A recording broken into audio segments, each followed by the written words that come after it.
On our Wavespreneur segment this week, we will be celebrating none other than Tosin Imogeme. He is a best-selling author, trainer, and emotional intelligence expert whose oratorical bent has endeared him to schools, churches, NGOs, and corporate organizations where he employs his ingenuity in teaching soft skills.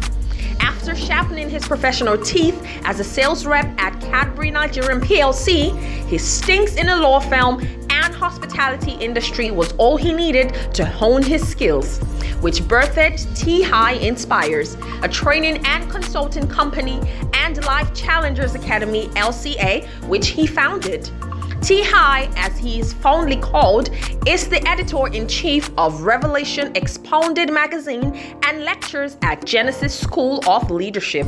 By producing daily motivational messages on his blog and on social media with his engrossing story-telling skills and nuggets, Tosin has impacted countless lives. He is a member of Rotary International, the Speaker Academy, and also the secretary of BSN Toastmasters Club. He holds a BSc in Economics from the University of Lagos, a Sales and Management certificate, and he is a graduate of Daystar Leadership Academy.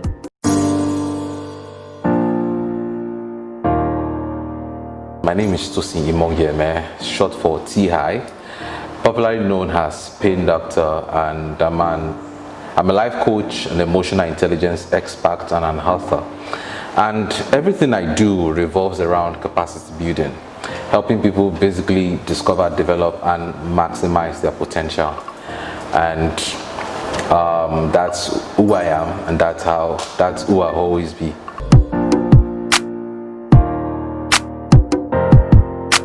You see, what happened was I authored a book titled "Pain is a Gift," which is this is a copy of the book, and it radically changed my life because when I authored the book, I was just writing my experiences and my knowledge of pain.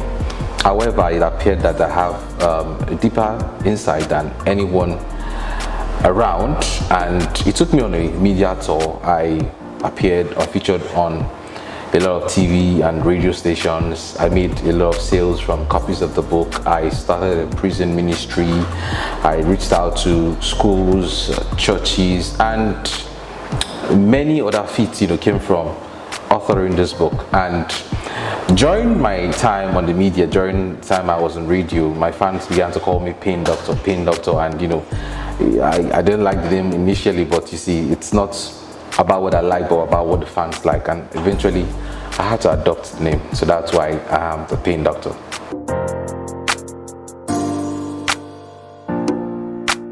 So I was at home, I had no job, and I was at home for 5 good years doing nothing, no job.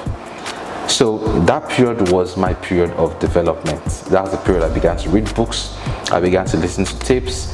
I basically developed myself, and one day I was just reflecting on my life, and then I thought to myself, Tosin, you're no longer the person you used to be. Everything you've gone through in life, you've grown through it. You've died to your former self. What you've gone through has killed the boy in you to release the man who you ought to be. And the phrase came out, pain is a gift. And then I told myself, I'm going to write this book sometime in the future. And then less than a year, I eventually authored this amazing book, and it became the game changer. It became the defining moment. It caused a chain reaction in my life. I had been in obscurity all my life, but this book, brought me to the spotlight. I would not be doing this interview today if I did not write this book. So that's how amazing, that's how this journey started. Although I always had this gift of the gab, I always had this ability to communicate. However, this experience defined my niche in the consulting or the training industry, because people speak about, you see different speakers talk about finance, marriage, relationships, and all that, but I discovered that my own forte, my own strength lies in pain. So today my business revolves around, a part of my business anyway, revolves around helping people appreciate, understand, manage, and profit from their painful experiences. So that's just in a nutshell.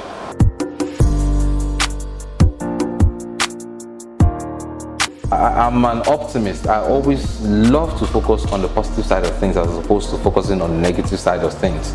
And like Abraham Lincoln will often say that we can either complain that roses have thorns, or we can rejoice that thorns have roses.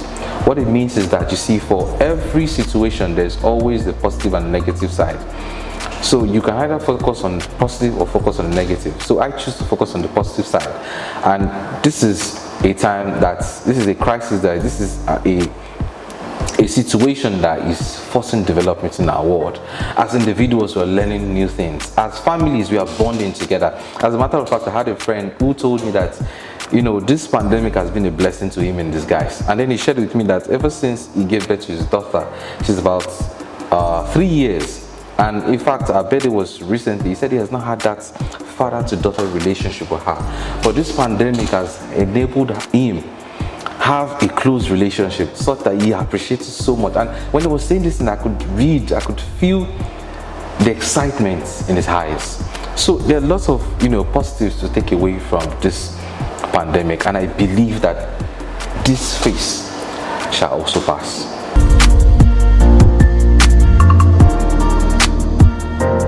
Well, we quite have a bit of a challenge in this part of the world because we do not value intellectual properties like this. However, it's something that I'm working on. I'm in the process. So I think I prefer to say that we're improving in that aspect. For example, I run a prison ministry. I go to the prison twice every year to speak to the inmates, and I'm trying as much as possible to expand to, of course, reach out to psychiatric homes, rehabilitation homes, and so on. So if, as they often say, if the mountain will not come to Muhammad will eventually go to the mountain.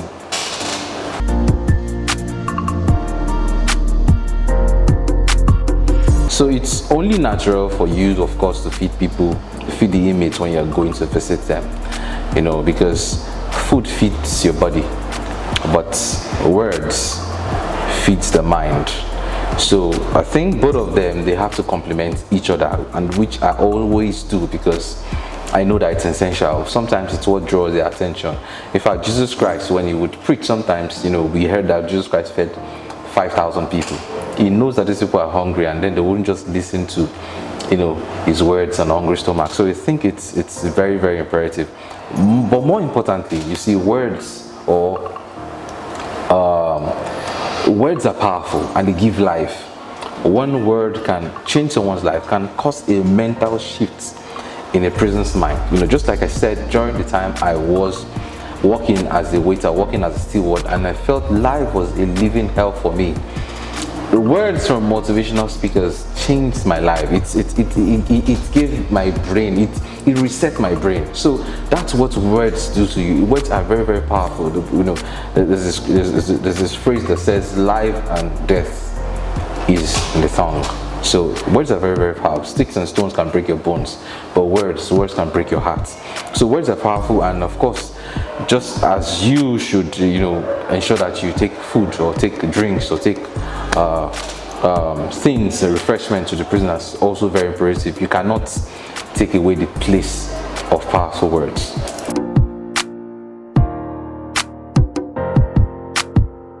For now, because sometimes you need to take a step. The beginning is always the hardest, and we live in a society, or we live in an environment where a lot of people have bastardized opportunities. So it's always very difficult for you to get access to funds when you want to do things like this, because they always believe you want to use it for your personal your personal projects.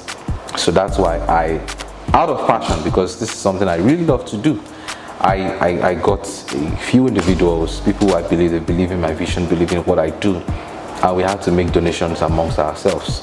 And that we've had 2 visits so far, and with that we've recorded it, we have proof, and I believe going forward we'll be reaching out to organizations, and I believe in due time things will definitely fall in place. What matters is to start. The beginning is always the hardest, so what matters is you starting, and in due time you will always get that support that you need.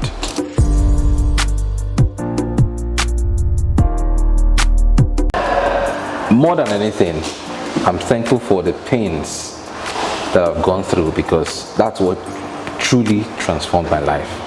So I think that's what I'll leave with you. It's the pains, it's the difficulties, the circumstances that we go through that brings out the best in us. Denzel Washington once said, ease is a greater threat to progress than hardship. Thank you for your time.